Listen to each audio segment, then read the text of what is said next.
बिस्मिल्लाहिर्रहमानिर्रहीम। Atomic size आज हमारा टॉपिक है। एटॉमिक साइज़ दो तरह के होते हैं, एक एटॉमिक रेडियस और एक आयनिक रेडियस। जो एटॉमिक रेडियस होता है उसकी डेफिनेशन ये है कि दो एटम के दरमियान में जो डिस्टेंस होता है, हाफ डिस्टेंस होता है, उसके न्यूक्लियस और उसके एटम शेल के दरमियान में जो डिस्टेंस होता है उसको नाम हम देते हैं एटॉमिक रेडियस का नाम देते हैं। एटॉमिक रेडियस की वेरिएशन ग्रुप और पीरियड के लिहाज से, अगर हम लेफ़्ट टू राइट मूव करें इन अ पीरियड तो साइज़ ऑफ एटम क्या होता है, डिक्रीज़ होता है। साइज़ ऑफ एटम अगर डिक्रीज़ होगा तो उसकी वजह यही है कि न्यूक्लियर चार्ज बढ़ता है। न्यूक्लियर चार्ज के बढ़ने की वजह से साइज़ ऑफ एटम क्या हो जाता है, डिक्रीज़ होता है। साइज़ ऑफ एटम डिक्रीज़ होगा तो फिर वहाँ पे उसका साइज़ जो है, एटॉमिक एटम का जो साइज़ है, एटॉमिक रेडियस, वो भी क्या हो जाएगा, कम हो जाएगा। तो इसका मतलब हम कह सकते हैं कि atomic radius left to right क्या होता है, डिक्रीज़ होता है। इसी तरह अगर हम ग्रुप की बात की जाए तो ग्रुप टॉप टू बॉटम अगर मूव करें तो साइज़ ऑफ एटम क्या हो जाता है, इंक्रीज़ होता है। साइज़ ऑफ एटम के इंक्रीज़ होने की एक वजह ये है कि वहाँ पे नंबर ऑफ़ इलेक्ट्रॉन बढ़ते हैं। नंबर ऑफ़ इलेक्ट्रॉन बढ़ेंगे तो शेल की ज़्यादा ज़रूरत होती है जिसमें उसने रहना है। तो जितने ज़्यादा शेल आएंगे उतना साइज़ ऑफ एटम बढ़ जाएगा।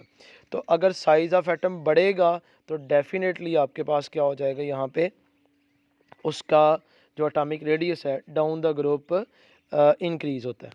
इट्स मीन डैट अगर हम लेफ़्ट टू राइट मूव करें तो साइज़ ऑफ एटम यानी एटॉमिक रेडियस वो डिक्रीज़, और अगर हम टॉप टू बॉटम मूव करें तो साइज़ ऑफ एटम क्या होता है, इंक्रीज़ होना शुरू हो जाता है, ग्रेजुअली इंक्रीज़ होना शुरू हो जाता है। इसके बाद दूसरा हमारे पास जो टॉपिक है वो है, अच्छा इसमें एक और बात कि लैंथेनाइड और एक्टिनाइड वगैरह की जो कंस्ट्रक्शन होती है वो भी इसी वजह से होती है कि वो भी सिग्निफिकेंटली इन्हीं दोनों पीरियड्स के अंदर जो है वो इंक्रीज़ होती है और ये ग्रेजुअली डिक्रीज़ होना शुरू हो जाते हैं। इसके बाद हमारे पास दूसरा टॉपिक है आयनिक रेडियस। आयनिक रेडियस जो है वो असल में होता क्या है कि आयनिक रेडियस कब बनता है, जब या तो न्यूट्रल एटम जो है या तो लॉस ऑफ इलेक्ट्रॉन करे या गेन ऑफ इलेक्ट्रॉन करे। लॉस ऑफ इलेक्ट्रॉन करेगा तो कैटायन बनेंगे, गेन ऑफ इलेक्ट्रॉन करेगा तो एनायन बनेंगे। अब दो शॉर्ट क्वेश्चन यहाँ पे, पहला क्वेश्चन ये है कि why the size of cation is smaller than there parent atom, और दूसरा क्वेश्चन ये है why the size of anion is greater than there parent atom. जो एनाइन होता है उसका साइज़ अपने पेरेंट एटम के लिहाज से ज़्यादा, जबकि कैटायन का अपने पेरेंट एटम के लिहाज से क्या होता है, स्मॉलर होता है। और वही चीज़ हम यहाँ पे डिस्कस करेंगे। अच्छा अगर तो कैटायन है तो कैटायन क्या करता है, कैटायन लॉस ऑफ इलेक्ट्रॉन करता है। इसी तरह जो एनायन होता है वो क्या करता है, गेन ऑफ इलेक्ट्रॉन करता है। अगर कोई gain of electron loss of electron करे तो वो आयनिक रेडियस ही बनाएगा। फिर हम कह सकते हैं कि अगर वो लॉस ऑफ इलेक्ट्रॉन करता है तो इसका मतलब है इलेक्ट्रॉन की कमी आई, उसका साइज़ अपने पेरेंट एटम के लिहाज से क्या हो जाता है, डिक्रीज़ होना शुरू हो जाता है।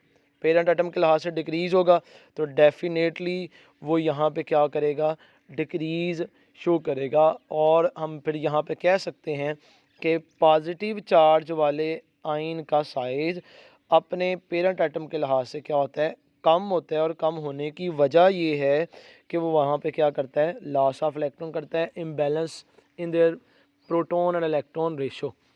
इसी तरह अगर हम बात करें एनाइन की, तो एनाइन क्या करता है, वो गेन ऑफ इलेक्ट्रॉन करता है। जब वो गेन ऑफ इलेक्ट्रॉन करेगा तो गेन ऑफ इलेक्ट्रॉन की सूरत में उसका साइज़ बढ़ जाएगा और वहाँ भी इलेक्ट्रॉन प्रोटॉन की रेशो क्या होगी, डिस्टर्ब होगी। तो वहाँ क्वेश्चन का आंसर ये है, क्वेश्चन ये है कि एनाइन का साइज़ अपने पेरेंट एटम के लिहाज से क्या होता है, इंक्रीज़ होता है। तो आंसर ये होगा कि क्यों वो क्या करता है, गेन ऑफ इलेक्ट्रॉन। तो गेन ऑफ इलेक्ट्रॉन की वजह से साइज़ ऑफ एटम जो एनाइन है, आयनिक रेडियस है उसका, वो क्या होता है, ग्रेजुअली इंक्रीज़ होना शुरू हो जाता है। इसका मतलब है कि आयनिक रेडियस में दो चीज़ें आप पढ़ चुके हैं, एक कैटायन का साइज़ और एक एनाइन का साइज़, और हमने दोनों देखे कि वो कम होते हैं या ज़्यादा होते हैं। इसके बाद हमारे पास है आयनाइजेशन एनर्जी। तो आयनाइजेशन एनर्जी क्या होती है कि ionization energy of element A is the minimum quantity of energy which is require, ये आपके पास स्पेशल वर्ड है require, to remove an electron from outermost shell of an isolated gaseous atom in its ground state. उसको हम नाम देते हैं ionization energy का नाम देते हैं। जो आयनाइजेशन एनर्जी है इसमें कुछ एग्जांपल हैं, जैसे हमारे पास सोडियम है।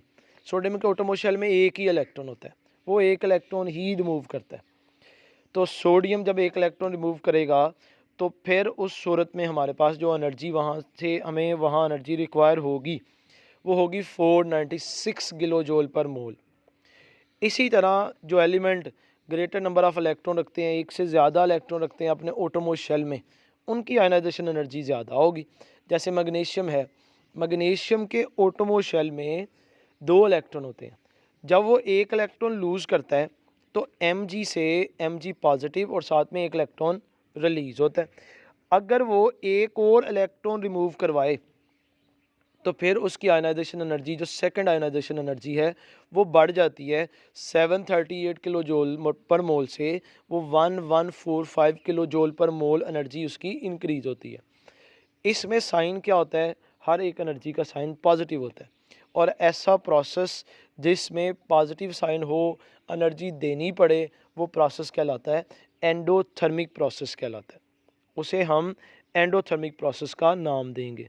कुछ फैक्टर हैं जो इसके ऊपर डिपेंड करते हैं, उनमें आपके पास मैग्नीट्यूड है, उसके अलावा magnitude of nuclear charge, size of atom है, शील्डिंग इफेक्ट वगैरह जो है वो इसके कुछ फैक्टर्स हैं जो इसको अफेक्ट करते हैं, इनके ऊपर इसका असर होता है। फिर इसके बाद इसकी वेरिएशंस हैं।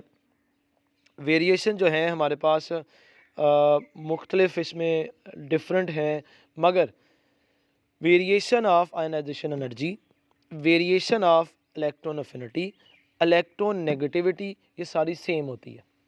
इलेक्ट्रॉन नेगेटिविटी उसके बरक्स होती है, मगर हम पढ़ते हैं उसी इन्हीं के साथ रिलेट करके पढ़ते हैं। तो यहाँ पे वेरिएशन है, variation of ionization energy in a group. Group में वेरिएशन क्या होती है? अच्छा, ग्रुप में ये है कि आपके पास सबसे पहले हम चलें, एक चीज़ शील्डिंग इफेक्ट है, वो साइड पे एक लिखा हुआ है बॉक्स।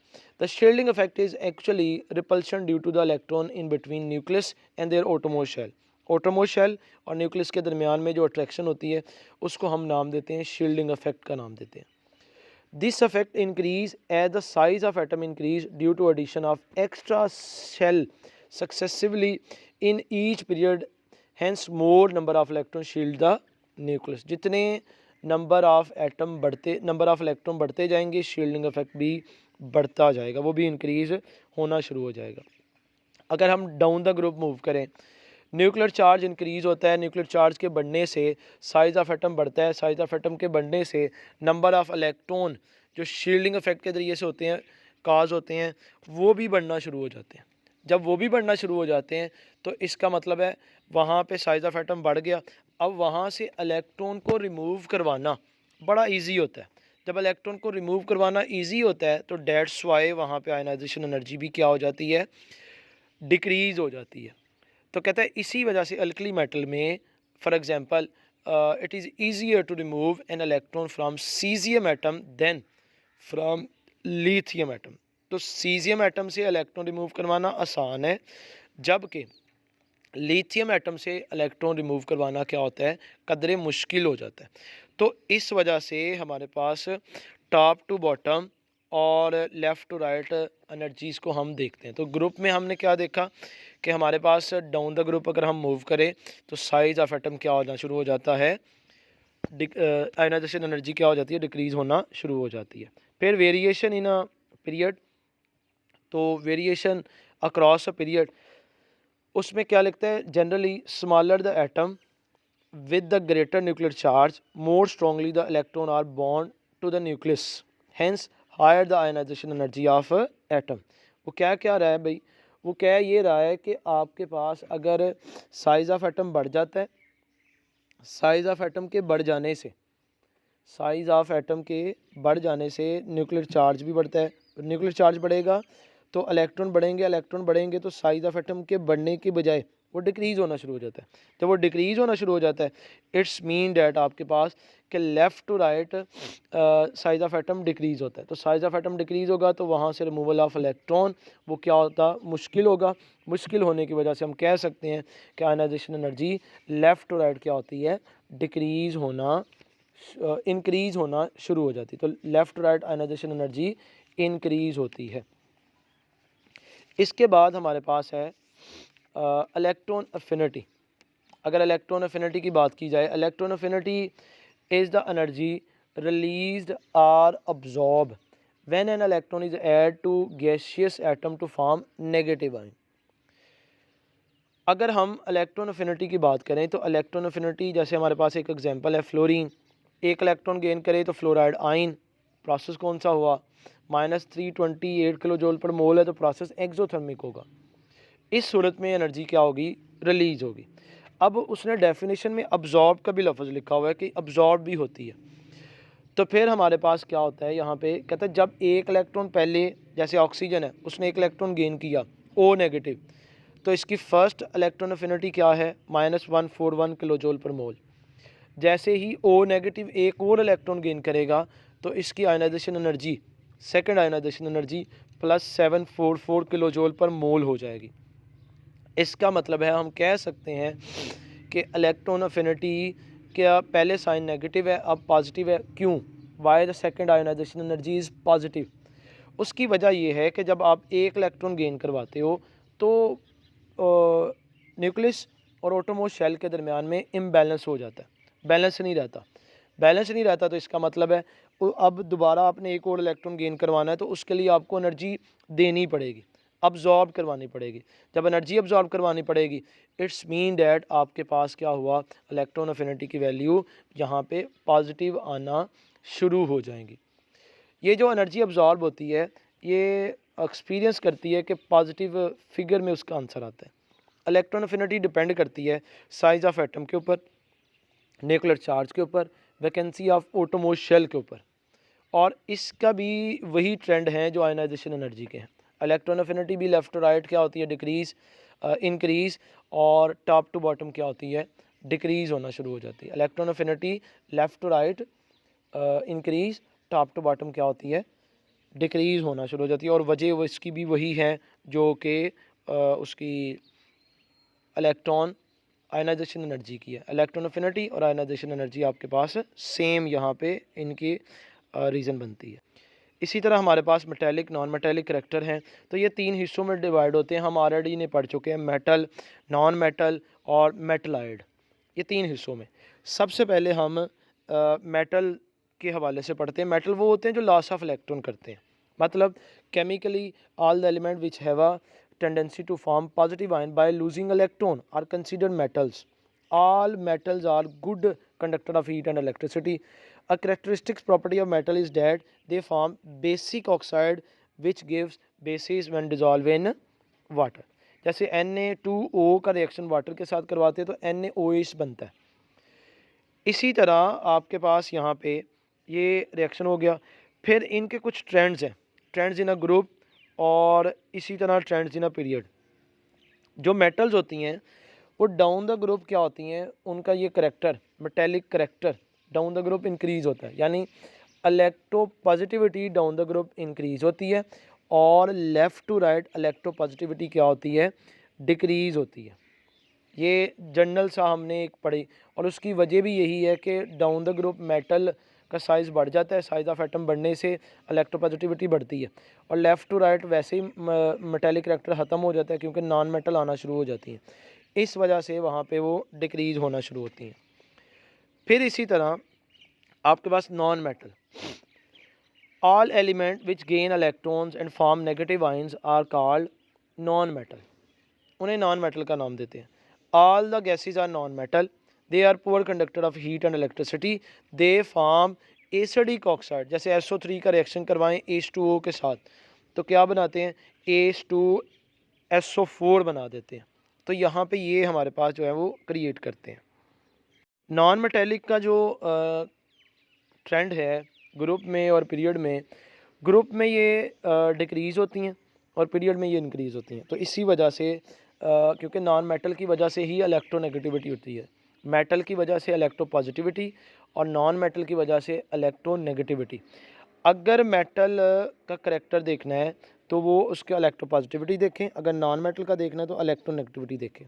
तो लेफ़्ट टू राइट जो इलेक्ट्रो नेगेटिविटी है वो इंक्रीज़ होती है और टॉप टू बॉटम ये क्या होती है, डिक्रीज़ होना शुरू हो जाती है। तो ये हमारे पास मेटेलिक और नॉन मेटेलिक करैक्टर की कुछ प्रॉपर्टीज़ है। Non metallic character of an element decrease as the atomic size increases. Therefore, in a group of non-metal like halogen, the non-metallic character decrease from top to bottom. ये halogen के अंदर बता रहा है और उन्हीं में टॉप का जो मेंबर है जिसकी इलेक्ट्रोनेगेटिविटी या नॉन मेटेलिक करैक्टर जो है वो सबसे ज़्यादा होता है वो है फ्लोरीन, और फ्लोरीन की इलेक्ट्रोनेगेटिविटी 4 होती है और सबसे ज़्यादा नॉन मेटेलिक ये होता है।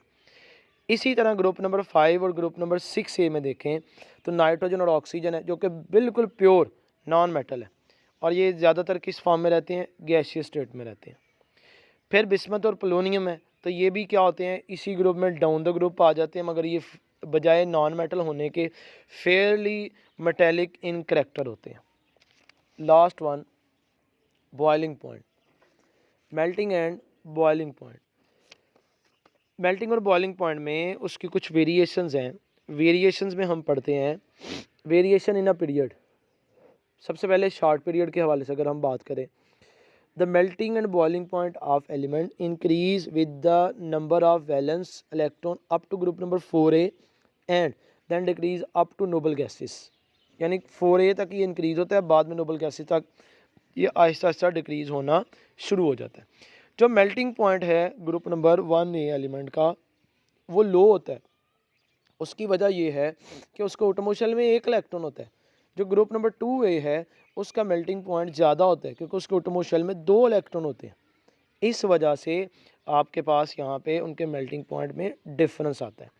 फिर अगर इसके सामने ही आपके पास एक उन्होंने फिगर बनाई हुई है 1.5 इसी वेरिएशन ऑफ पीरियड के सामने, वहाँ आप देखें कार्बन की सबसे ज़्यादा पीक पे जाके जो है ना उसका मेल्टिंग पॉइंट है। वजह उसकी ये होती है कि कार्बन जॉइंट स्ट्रक्चर बनाता है और जॉइंट स्ट्रक्चर में डायमंड होता है, डायमंड ग्रेफाइट। इस वजह से कार्बन का मेल्टिंग पॉइंट जो है बहुत ज़्यादा होता है। An important change occur when we move from group number 4 to group number 5, 6, 7 as the lighter elements of these group exist as small covalent molecule rather than they are 3-dimensional lattice, यानी वो covalent bond भी बनाते हैं। For instance nitrogen और oxygen और fluorine exist in individual molecules, वो अलग-अलग रहते हैं, मगर उसके बावजूद भी क्योंकि ये गैसेस होती हैं नाइट्रोजन, ऑक्सीजन और फ्लोरीन, तो इनके दरम्यान में इंटरमालिकुलर फोर्सेस वीक होती हैं।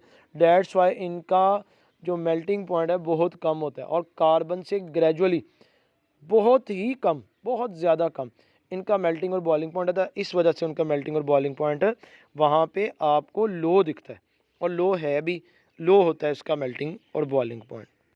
इसके बाद variation in a group, the melting and boiling point of group number 1a and group number 2a groups element decrease from top to bottom due to increase in their atomic size. Atomic size बढ़े तो वो भी क्या होना शुरू हो जाता है, कम से कम होना शुरू हो जाता है। The binding force present between large size atom are relatively weaker as compared to those between smaller atom, यानी जितना साइज ऑफ एटम बढ़ेगा उतना मेल्टिंग पॉइंट उसका कम हो जाएगा। मगर ये है मेटल के हवाले से। अगर हम नॉन मेटल के हवाले से पढ़ें तो जितने इंटरमॉलिकुलर फोर्सेस बढ़ेंगी, पोलराइजेबिलिटी बढ़ेगी, नंबर ऑफ एटम बढ़ेंगे, मेल्टिंग और बॉइलिंग पॉइंट भी बढ़ जाएगा। साइज ऑफ एटम भी बढ़ेगा तो मेल्टिंग और बॉइलिंग पॉइंट नॉन मेटल में बढ़ जाएगा। For elements of group number 6, 7a which exist in the form of molecule, the melting and boiling point increase down the group. This is because large molecule exert strong force of attraction due to their higher polarizability. और ये polarizability हमने कब पढ़ा, जब हमने temporary poles बनाए, जब हमने लंदन डिस्पर्शन फोर्सेस को पढ़ा, तो ये सारी चीज़ें हमने वहाँ डिस्कस की हैं। तो ये मेल्टिंग पॉइंट सब कुछ जो है, मेल्टिंग पॉइंट और बॉइलिंग पॉइंट इनमें ग्रेजुअली इंक्रीज़ नहीं होता, कहीं पर डिक्रीज़ है, कहीं पे इंक्रीज़ है, क्योंकि इन्हीं की मुनासबत से हमने ये देखना होता है कि कोई एलिमेंट, कोई एटम प्योर है या इम्प्योर है।